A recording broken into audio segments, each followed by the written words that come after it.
Hello everyone, my name is Caitlin Coster and I'm here today to tell you all about the interactionist approach to the second language acquisition. So the article I had is called Sociocultural Perspectives on Teacher-Learner Interaction in Second Language Classrooms. So this article basically compares the teacher-centered versus a learner-centered classroom and the benefits for both of those on the interaction between students and how much learning actually comes through versus a teacher-centered and a learner-centered classroom. More contemporarily these days, the learner-centered classrooms are what's being used because students are able to self-correct and kind of teach themselves in a way versus the teachers just imparting all of their knowledge onto them and the students being a passive receptacle. The students are now being more of an active presence in the classroom. And this study is kind of looking at the benefits of both and disadvantages of learner-centered versus a teacher-centered, and also it takes in the role of the social cultural cognitive perspective in psychology actually, which I thought was really interesting for me since I'm a psychology major, so this is why this article captured my attention. So the article begins with just comparing and talking about second language acquisition. So second language acquisition is a discipline which requires a lot of attention on the part of the teacher in order to mimic an environment of immersion where the students can feel like they're communicating and learning almost in the environment that their second language is from. Interaction, or verbal communication in the target language between peers, is crucial for the development of second language because it allows students to actively practice their skills. The interactionist approach in second language acquisition research maintains that negotiation of meaning when learners are engaged in active communicative research is crucial for L2 acquisition. So as I said, many years the teacher-centered approach is actually what was more popular and being used in classrooms, but these days a lot of research has shown that when students are kind of able to be more active in the part of their own learning and communicate with each other in second language acquisition, that actually produces better results. So the learner is more passive in the teacher-centered and is more active in the learner-centered. So this study kind of compares two classrooms themselves. One classroom is a French classroom, another classroom is an Italian classroom, the French classroom being the learner-centered approach, while the Italian classroom, is the teacher-centered approach. And like I said, this study also integrates perspectives from the social cultural perspective in psychology. And one of the ways that they do this is by integrating the zone of proximal development into the backbone of the research itself.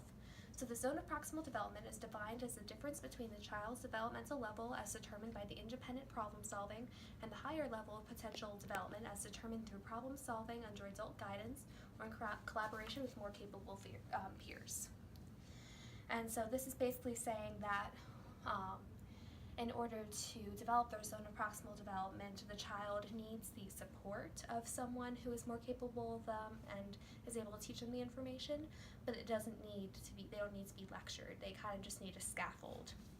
And so the scaffold is the part of the teacher, and the expert in the scaffolding environment would have control of the elements of the task that are above the learner's ability, and this allows the learner to focus on the elements of the task that are within his or her capacity.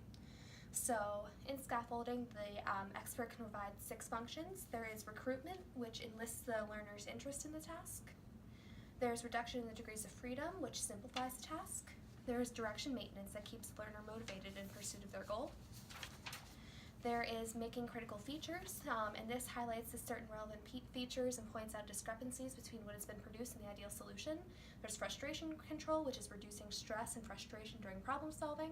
And if the student doesn't know the vocabulary, then they are encouraged to think of a different term, kind of circumlocution, that sort of thing.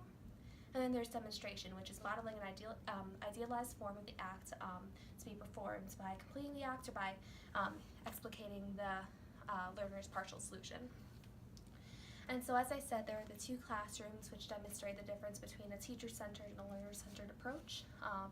And so for the first example, I'm going to be taking from the French class, which is the learner-centered approach, and then I'm going to be following that up with an approach by the teacher-centered Italian class, so you guys can kind of see the difference between how the teacher instructs the students in both classes and the different outcomes that come from that with the students learning more from one environment or the other.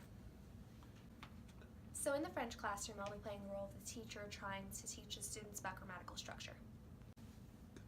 Students, what's happening? Can you see this? Can you see the difference between these three examples? To be? To be, right? We can use the verb to be to form the past tense. Yes? Is there any other difference you can see? New verbs? Yes, rentrere is new, right? Rentrere for the verb to return, right? Any other? Is there any other difference that you can see? If not, no problem. We're going to practice the answer to these questions. There's something in the new form. They add an S. That's good, that's good. The third one, politkalin. Because it's plural. That's good. That's new. Good. So she is seeing here politkalin, right? Good. So, sortis, notice. There is an S at the end of sortis, right? So they're showing agreement now. The end of your, right? The past participle, now they show agreement. There is an S because she knows it's politkalin. So it's plural, so we add an S. That's good. That's what's happening.